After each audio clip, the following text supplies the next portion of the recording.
Lee Kelson. I'm here with a man who probably doesn't need much introduction, but Campbell Newman. You might remember him as the ex-Premier of Queensland. Campbell, how are you? I'm great, thanks, yeah.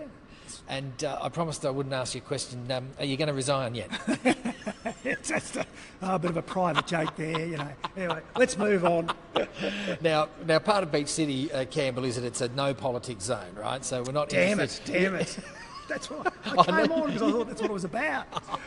So now you're broken hearted and you want to leave now, do you? Yeah, that's it. I rip the microphone off. This interview is terminated. This is terminated. Do a Clive Palmer. A few others. Tom Cruise. Tom Cruise, yeah, that's right. So look, Campbell, we caught up earlier on and had a chat with what you're up to at the moment. I thought some of the stuff you're doing is absolutely amazing. Can you tell us what you have done since you left politics? Apart from exercising, I know you love to do your exercising, and I'll get to that a little bit later on, but what are some of the ventures you've been involved in and you're involved in now? Well, look, I do three things. One, I get involved in the media with Sky News, so I do a bit of that. I'm involved in commercial property, so if you like, that's an older, sort of trusted sector. But the exciting stuff I do is in the world of startups. So I'm involved with a number of startup companies here in Queensland. Particularly Swarm Farm Robotics, which is an ag tech company based in central Queensland, doing great things in changing the face of how we grow our food. And that's Swarm Farm Robotics? Yeah, Swarm Farm Robotics, based in Emerald in central Queensland, and it's the brainchild of a husband and wife team, farmers in CQ, and they had this idea about how can we grow food, crops, grain, oilseeds, etc. How can we produce our food in a better way using modern technology that we see NASA using on Mars? So they approached a few universities. This was about 6 or 7 years ago, and Swarm Farm was born. Amazing, and I had the privilege of looking at a bit of the video earlier on, and we'll put some links in this interview when we're finished. I don't know whether you've got some links to some of that footage, but can you describe what Swarm Farm Robotics are? Well, these days, the traditional way, if you like, for the last 40, 50 years of growing our crops has been increasingly large piece of equipment. So big tractors and big spray rigs and big harvesting gear, heavy, complex from a technological point of view, creating environmental impacts, compaction of the soil, creating erosion, and heavy use of chemicals and pesticides and herbicides. So the Swarm Farm vision is rather than large, heavy, complex machines. We're talking about small, lightweight, low-cost machines, but working in swarms. And rather than roaring across the paddocks at 30 or 40 kilometres an hour, we're talking about going slower and slower. Ultimately, the vision is down to individual plant sort of attention. So if you think about how would you best grow a crop of potatoes or peas or lettuce or something, well, you would grow it in your veggie garden. Every morning you'd water it and you'd check each plant for how it was going. Does it need a bit of fertiliser? Were there bugs on it? Get the snails off it? Yep. Well, imagine if you've got robots moving slowly and silently 24 hours a day, 7 days a week, tending the crops. Suddenly you get a huge increase in productivity. Yeah, and you can also minimise your use of chemicals, your herbicides and your pesticides. You can start to use microwave energy to zap weeds rather than using chemicals. You can pluck the weeds out of the ground. You can brush the snails off the lettuce and run over it with the tyres as you go on. I mean, there's all sorts of things you can do, but you'll get better yields and you reduce environmental impacts. I mean, that's amazing. I think there's not enough focus. I mean, Australia should be leading the world in ag tech. Do you agree with that? I think so, but you know what? There are a lot of really interesting and exciting things going on in Australian universities, and really what we're going to do is get them out of the unis and into small startup businesses, hopefully based in regional Australia, and employing the expertise of local farmers to plug into that, so it's practical. We're going to take the sort of the technology in the lab, the people with the lab coats, we're going to take that and turn it into practical tools that farmers can use. And so that's what Swarm Farm's particularly about. It's the farmers going looking for technology. It's not about technology, sort of people coming going, oh, we know how to farm, and trying to tell farmers what to do. Yeah. That's an important difference. So that's an interesting point. Some of the reports, economic reports and innovation reports that I've read over the last 12 or 18 months or so indicate that we're pretty good at R&D, but we're not that great on a world standing at actually commercialising that R&D.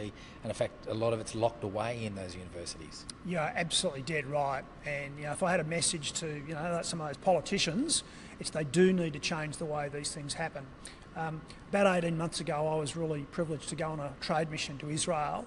And it is quite different there. The universities are really dancing to the tune of business. Now, that doesn't have to be the entire way it happens. There's a need for pure research to, the real stargazing stuff. But we'd do a lot better if we actually said we're going to have some of that money instead of just going directly to unis to do, that sort of more open research. That some of it was directed towards businesses who put up good ideas, and so business, if you like, drove the ship.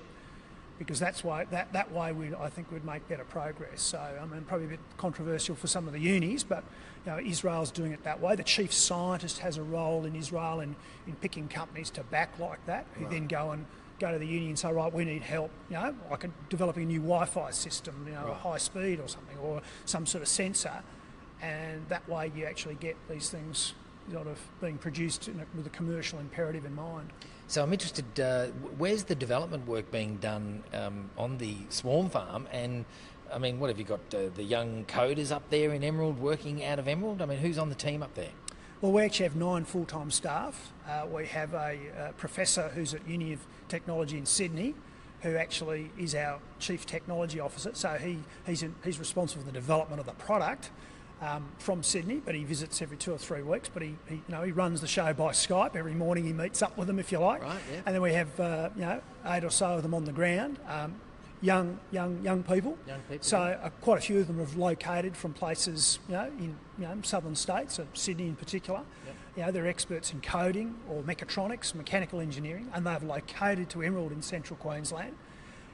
So for some of you, you better go and get a map out and find out where Emerald is. No offence, Emerald. I wasn't going to go at you there, but maybe we'll put a Google link to the map there as well. Yeah, and so we literally operate off the farm south of Emerald, and we've got 5 robots now, and every day the team get out there and they can literally go out in the paddock and test something. This bit of code, does it work? Is there a problem here? Why does the machine keep stopping at odd intervals, or all these issues that come up in the paddock? Well, they can go and test it there. Right. So what better place to trial, and test and develop ag robotics, but on a farm? Fantastic. And just quickly, some of the other ventures that maybe not in such detail, because that's a pretty exciting one from my perspective, and I'm sure from some of our viewers. What are some of the other things you're involved in?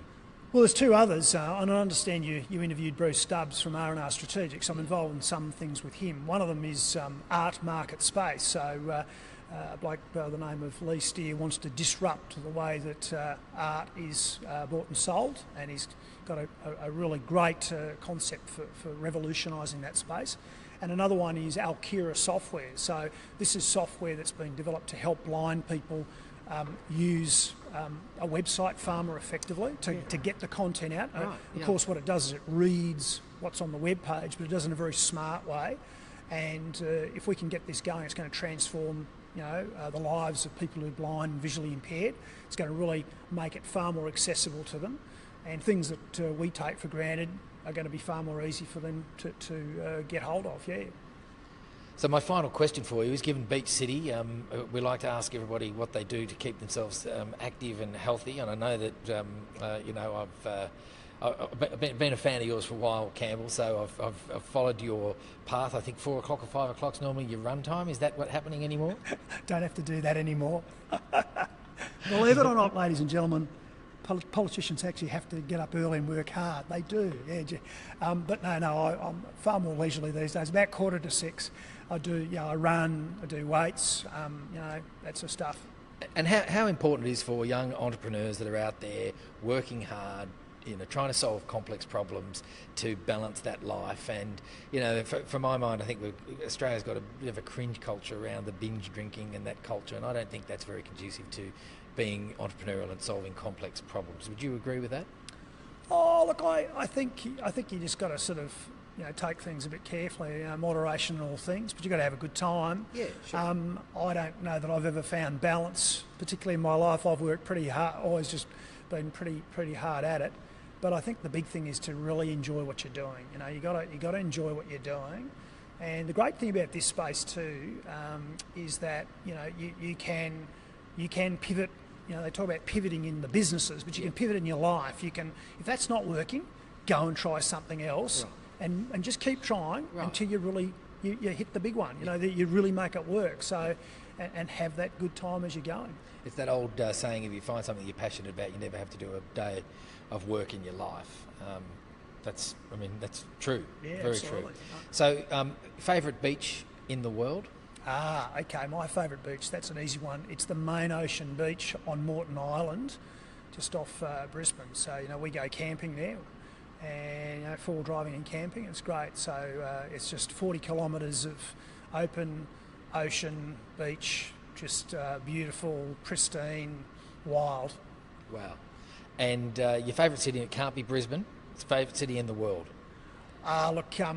Brisbane is, but New York. New York. Yeah, love it. Yeah, just love it. And I guess I love the energy of the place, and a lot of things that are now we're trying to get going here in Brisbane. I mean, you go to New York and places like Brooklyn or Greenwich Village, etc. The lower Manhattan, you see this stuff going on, and I think we've got to take a bit of a leaf out of their book and bring it here. Yeah. Campbell, it's been an absolute pleasure. Thank you very much for your time, and all the best with all of your ventures. Thanks, mate. Thanks, Lee.